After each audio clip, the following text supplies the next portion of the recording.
वाली बनेगी करोड़पति घर की बड़ी बहू। मेरी बात ध्यान से सुन ले। अगर तू चाहती है तेरे बीमार बाप का इलाज हो तो आज सारे धनिया बेचे बिना घर मत आना।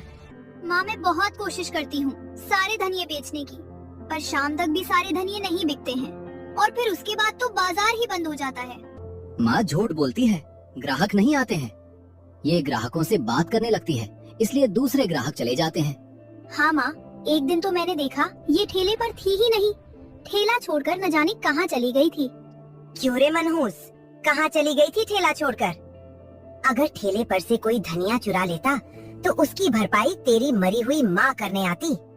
कुसुम की बातें सुनकर पायल रो पड़ती है। माँ प्लीज मेरी मरी हुई माँ को कुछ मत कहा करो, वो बहुत अच्छी थी, मेरा बहुत ख्याल रखती थी। बंद कर अपने मगरमच्छ के आंसू, एक थप्पड़ मारूंगी, सारे आंसू आँख में वापस लौट जाएंगे। चल भाग, धनिया बेच कर आ। पायल अपने ठेले पर धनिया रखकर बेचने बाजार चली आती है। धनिया, हरी हरी धनिया, ताजी ताजी धनिया।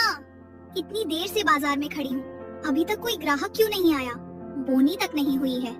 पायल को अपना ठेला लगाए हुए काफी समय बीत जाता है, पर अभी तक पायल की बोनी भी नहीं हुई होती है।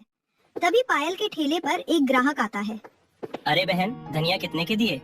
इतनी देर बाद पहला ग्राहक आया है, कुछ पैसे कम बताकर बोनी कर लेती हूँ। 20 रुपए के एक बंडल है। दूसरे सब्जी वाले तो धनिया 10 रुपए में दे रहे हैं। उनके धनिया और मेरे धनिया में जमीन आसमान का फर्क है। क्या फर्क है तुम दोनों के धनिया में? तुम्हारे धनिया क्या चांद पर उगे हुए हैं? एक जैसे तो लग रहे हैं। बहुत फर्क है, उनके धनिये में हरा रंग किया गया है और केमिकल वाले हैं, पर मेरे धनिये में कोई केमिकल नहीं मिलाया गया है और धनिया के रंग भी प्राकृतिक हैं। पायल के धनिया और दूसरों के धनिया में फर्क जानकर ग्राहक कहता है, फिर भी तुम्हारे धनिया का दाम ज्यादा है। इतना कहकर ग्राहक पायल के बगल वाले ठेले से कम दाम का धनिया खरीद लेता है। ये देखकर पायल खुद से कहती है, हे भगवान, आज कुछ कमाई होगी या नहीं। एक ग्राहक आया, वो भी दूसरे के पास चला गया। पायल को खुद में बड़बड़ाता देख उसके बगल में खड़ा दूसरा सब्जी वाला बाबूराम कहता है, आई थी बड़ी रंग किया धनिया और बिना रंग किए हुए धनिया में फर्क बताने। खुद के खाने पीने का पता नहीं, दूसरों को ज्ञान दे रही है। दूसरे सब्जी वाले से ये ताना सुनकर पायल मायूस हो जाती है। ये क्या हो गया है लोगों को? कुछ पैसे बचाने के लिए जानबूझकर नकली चीज खरीदने लगे हैं। पायल की ये सारी बातें बगल में बैठी बूढ़ी कस्तूरबा सुन रही होती है। आजकल बेटे इसी का जमाना है, अच्छी चीज बिकती ही नहीं और खराब चीज मिनट में बिक जाती है।